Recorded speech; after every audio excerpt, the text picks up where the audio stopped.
ഇന്ന് നമ്മുടെ രാഷ്ട്രപിതാവിൻ്റെ ജന്മദിനമാണ്. 1869 ഒക്ടോബർ 2 ജനിച്ച അദ്ദേഹം കൊല്ലപ്പെടുന്നത് 1948 ജനുവരി 30-നാണ്. അദ്ദേഹത്തെ വധിക്കാൻ നടത്തിയ 6ാമത്തെ ശ്രമത്തിലാണ് ഗാന്ധിജി കൊല്ലപ്പെടുന്നത്. സ്വാതന്ത്ര്യം നേടിയതിനു ശേഷം ഇന്ത്യയിൽ ഹിന്ദുക്കൾ വിവേചനം നേരിടുന്നു എന്ന ചിന്താഗതിയുള്ള ഒരാളായിരുന്നു നാഥുറാം ഗോഡ്സെ.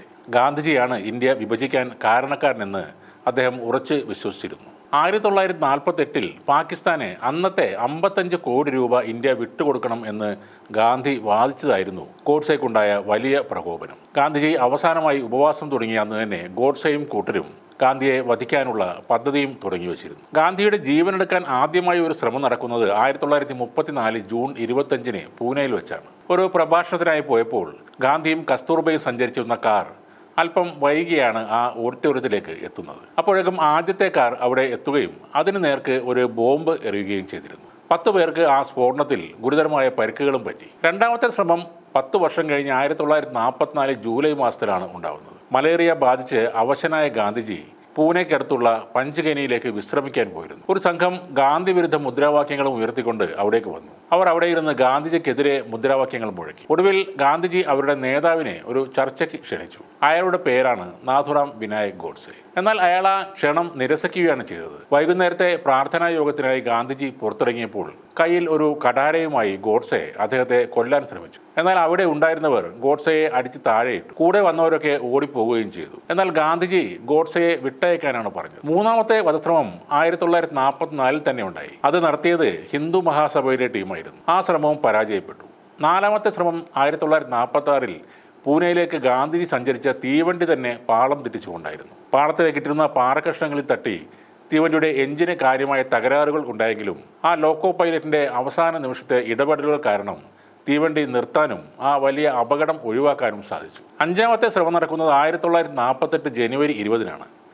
ഗാന്ധിജി പ്രസംഗിച്ചു കൊണ്ടിരിക്കുമ്പോൾ ഗോഡ്സെയും സംഘവും ജനക്കൂട്ടത്തിന് നേർക്ക് ഒരു ഗ്രനേഡ് എറിഞ്ഞു. ആദ്യ ഗ്രനേഡിൽ ജനക്കൂട്ടം പിരിഞ്ഞു പോകുമ്പോൾ പ്ലാറ്റ്ഫോമിൽ ഒറ്റയ്ക്കാവുന്ന ഗാന്ധിജിക്ക് നേരെ 2ാമത്തെ ഗ്രനേഡ് എറിയാം എന്നതായിരുന്നു അവരുടെ പ്ലാൻ. എന്നാൽ ആദ്യത്തെ സ്ഫോടനം കഴിഞ്ഞതോടെ 2ാമത്തെ ഗ്രനേഡ് എറിയാൻ ഏൽപ്പിച്ചിരുന്ന ദിഗംബർ ബാഡ്ജെ ആകെ പേടിച്ചു പോയിരുന്നു. ആദ്യത്തെ സ്ഫോടനത്തിൽ ചിതറി ഓടിയ ആളുകൾക്കൊപ്പം അയാളും ഓടി രക്ഷപ്പെട്ടു. അതോടെ ആ ശ്രമവും പാളിപ്പോയി. 1948 ജനുവരി 30-ന് നടന്ന 6ാമത്തെ ശ്രമത്തിലാണ് ഗാന്ധിജി വധിക്കപ്പെടുന്നത്. അന്ന് വൈകുന്നേരത്തെ പ്രാർത്ഥനാ യോഗത്തിന് ഗാന്ധി വരുമ്പോൾ ഗോഡ്സെ കൈകുപ്പിക്കൊണ്ട് അദ്ദേഹത്തിന്റെ നേരെ വന്നു. അയാൾ ഗാന്ധിജിയുടെ കാൽക്കൽ നമസ്കരിക്കാൻ പോവുകയാണെന്നാണ് കൂടെയുള്ളവർ എല്ലാം കരുതിയത്. എന്നാൽ നിമിഷ നേരം കൊണ്ട് 3 വെടിയുണ്ടകൾ ഗാന്ധിയുടെ ശരീരത്തിലേക്ക് തുളച്ചു കയറി. ഹേ റാം എന്ന് മന്ത്രിച്ചുകൊണ്ട് കൈകൾ കൂപ്പി താഴെ വീഴുന്ന ഗാന്ധിജിയാണ് പിന്നെ എല്ലാവരും കണ്ടത്. ഗോഡ്സെ എന്നാൽ അവിടെ നിന്ന് രക്ഷപ്പെടാൻ ശ്രമിച്ചതുമില്ല. ഓടിക്കൂടിയ ആളുകൾക്ക് മുന്നിൽ കീഴടങ്ങിയ അയാൾ പോലീസിനെ വിളിക്കാൻ ആവശ്യപ്പെടുകയായിരുന്നു. 149 പേരെ വിസ്തരിച്ച് നടത്തിയ വിചാരണ 1 വർഷത്തിനുള്ളിൽ തന്നെ പൂർത്തിയാക്കപ്പെട്ടു. 1949 നവംബർ 8-ന് ഗോഡ്സെയ്ക്കും നാരായൺ ആപ്തയ്ക്കും വധശിക്ഷ വിധിച്ചു. മറ്റ് 8 പേരെ തടവ് ശിക്ഷയ്ക്ക് വിധിച്ചു.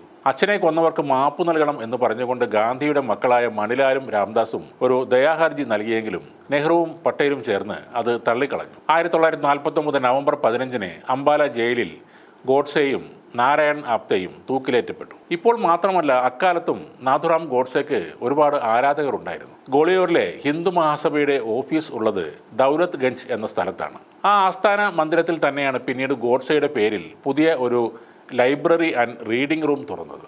ഈ ഗ്രന്ഥശാലയിൽ മഹാത്മാഗാന്ധിയെ കൊലപ്പെടുത്താൻ വേണ്ടി എന്തൊക്കെ ഗൂഢാലോചനകളാണ് നാഥുറാം ഗോഡ്സെ നടത്തിയത് എന്നത് സംബന്ധിച്ച് വിശദമായ വിവരങ്ങളുണ്ട്. അതിനു പുറമെ ഗോഡ്സെ എഴുതിയ നിരവധി ലേഖനങ്ങളും പുസ്തകങ്ങളും ഒക്കെ ആർക്കൈവ് ചെയ്ത് അവിടെ സൂക്ഷിച്ചിട്ടുണ്ട്. നാഥുറാം ഗോഡ്സെ എത്ര വലിയ രാഷ്ട്രസ്നേഹിയാണ് എന്ന് ഈ ലോകത്തെ ബോധ്യപ്പെടുത്തുക എന്ന ലക്ഷ്യത്തോടെയാണ് തങ്ങൾ ഈ ഗ്രന്ഥശാല ഗോഡ്സെയുടെ പേരിൽ തന്നെ തുടങ്ങിയതെന്നാണ് അഖില ഭാരതീയ ഹിന്ദു മഹാസഭയുടെ വൈസ് പ്രസിഡന്റായിരുന്ന ജയ്വീർ ഭരദ്വാജ് ഒരിക്കൽ പറഞ്ഞത്. ഇതിനു മുമ്പ് തങ്ങളുടെ ഓഫീസ് പരിസരത്ത് ഗോഡ്സെയുടെ പേരിൽ ഒരു അമ്പലം സ്ഥാപിച്ചും ഹിന്ദു മഹാസഭ വിവാദങ്ങൾക്ക് തീകൊളുത്തിയിരുന്നു. ഏറ്റവും പ്രധാനപ്പെട്ട കാര്യം ഗോഡ്സെ എന്ന ഹിന്ദുത്വവാദിയുടെ ചിതാഭസ്മം ഇന്നും നിമഞ്ജനം ചെയ്യപ്പെടാതെ ഹിന്ദു മഹാസഭയുടെ ഓഫീസിൽ സൂക്ഷിച്ചിരിക്കുന്നു എന്നതാണ്. അത് അങ്ങനെ ചെയ്യുന്നത് അദ്ദേഹത്തിൻ്റെ അവസാനത്തെ ആഗ്രഹപ്രകാരം തന്നെയാണ്. ഗോഡ്സെയുടെ വിൽപത്രത്തിൽ പറയുന്നത് ഇങ്ങനെയാണ്: നിങ്ങൾക്ക് എനിക്ക് വേണ്ടി അന്തിമകർമ്മങ്ങൾ ചെയ്യാൻ കഴിയുമെങ്കിൽ എനിക്ക് ഒരു ആഗ്രഹമുണ്ട്. നമ്മുടെ ഋഷിവര്യന്മാർ സിന്ധു നദിയുടെ തീരത്തിരുന്നാണ് വേദങ്ങൾ രചിച്ചത്. നമ്മുടെ ഭരതവംശത്തിൻ്റെ അതിർത്തിയാണ് പുണ്യനദിയായ സിന്ധു. എന്നാണോ ആ പുണ്യനദി ഒരു ഹിന്ദു രാഷ്ട്രമായി മാറുന്ന നമ്മുടെ രാജ്യത്തിലൂടെ സ്വതന്ത്രമായി ഒഴുകുന്നത്, അന്നായിരിക്കണം എൻ്റെ ചിതാഭസ്മം സിന്ധുവിൽ ഒഴുക്കേണ്ടത്. ഇപ്പോൾ പണി നടന്നുകൊണ്ടിരിക്കുന്ന സോമനാഥ ക്ഷേത്രത്തിൻ്റെ താഴികക്കുടത്തിൻ്റെ നിർമ്മിതിക്കായി ഞാൻ 101 രൂപ സംഭാവന നൽകുകയും ചെയ്യുന്നു. ഇതാണ് ഗോഡ്സെയുടെ അവസാനത്തെ എഴുത്തിൽ പറയുന്നത്. ഇന്നും ഹിന്ദു മഹാസഭയുടെ ഓഫീസിൽ ഗോഡ്സെയുടെ ചിതാഭസ്മം ഇരിക്കുന്നുണ്ട്. ഹിന്ദുക്കളുടെ പുണ്യസ്ഥലമായ കാശിയിലോ വാരണാസിയിലോ ഹരിദ്വാറിലോ രാമേശ്വരത്തോ പുണ്യനദിയായ ഗംഗയിലോ നിമജ്ജനം ചെയ്യാതെ അതെന്നും അവിടെ കാത്തു സൂക്ഷിക്കുന്നുണ്ട്. അതിന് ഒരേ ഒരു ലക്ഷ്യമേ ഉള്ളൂ, എന്നെങ്കിലും സമ്പൂർണ്ണ ഹിന്ദുരാഷ്ട്രമായി മാറുന്ന ഇന്ത്യയിലൂടെ ഒഴുകുന്ന സിന്ധു നദിയിൽ ആ ചിതാഭസ്മം അലിഞ്ഞു ചേരണം.